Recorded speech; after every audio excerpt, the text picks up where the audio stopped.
La croyance en l'unicité de Allah Ta'ala.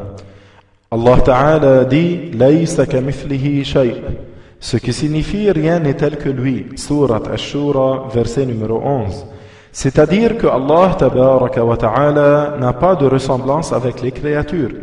Il a été rapporté que certains juifs vinrent au prophète sallallahu alayhi wa sallam et lui dirent « Ô Muhammad, parle-nous des attributs de ton Seigneur, celui que tu adores. » C'est alors que fut descendre par révélation « Qul huwa Allahu ahad, Allahu samad, lam yalid wa lam yulad wa lam yakul lahu kufuwan ahad » ce qui signifie « Dis, lui Allah est unique, Allah est celui dont toutes les créatures ont besoin alors qu'il n'a besoin de rien, il n'enfante pas et il n'est pas enfanté, et il n'a aucun équivalent. » Surat Al-Ikhlas.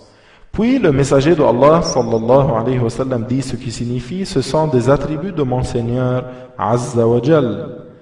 Ces gens qui étaient venus questionner le prophète l'avaient fait non pas pour apprendre mais par entêtement et moquerie.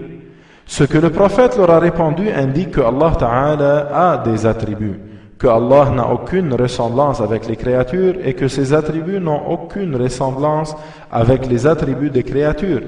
Il a pour attribut toute perfection qui est digne de lui et il est exempt de toute imperfection.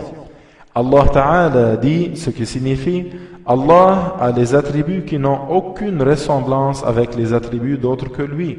Surat An-Nahl, verset numéro 60.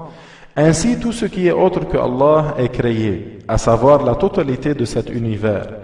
Quant à Allah Ta'ala, il est lui seul Al-Azali, celui qui existe de toute éternité, qui est exempt de début. De même, ses attributs sont de toute éternité, exempts de début.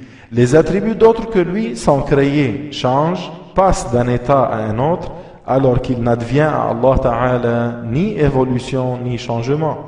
C'est lui Ta'ala qui fait changer alors que lui-même ne change pas. C'est lui Ta'ala qui fait évoluer alors que lui-même n'évolue pas. Les expressions rassemblées dans le tableau suivant aident à comprendre ce sujet qui compte parmi les sujets du Tawhid, la science de la croyance en l'unicité de Allah. Allah est éternel, exempt de début, il n'y a pas de début à son existence. Tandis que les créatures ont toutes un début, c'est Allah qui les crée. Allah est éternel, exempt de fin, il n'y a pas de fin à son existence. Tandis que l'anéantissement est possible selon la raison pour toutes les créatures. Les attributs de Allah sont éternels, exempts de début. Il n'y a pas de début s'agissant d'eux. Les attributs de Allah sont éternels, exempts de fin. Ils ne s'anéantissent pas. Tandis que les attributs des créatures sont créés, ils ont un début et l'anéantissement leur est possible selon la raison. Les attributs d'Allah ne changent pas, ne se transforment pas, ne se modifient pas et n'évoluent pas, car le changement, la transformation et l'évolution font partie des attributs des créatures. Tandis que les attributs des créatures changent, se transforment, se modifient et évoluent d'un état à un autre, c'est Allah qui les crée. Allah est le créateur de l'univers et de ce qui s'y trouve.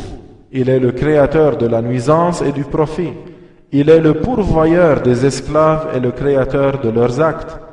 Tandis que les créatures ne créent ni nuisance ni profit. Elles ne créent aucun acte. En effet, lorsqu'on a coupé une pomme en deux, on ne peut plus la ramener à son état initial. Allah est unique, il n'a pas d'associé. Il est unique de par lui-même, de par ses attributs et de par ses actes.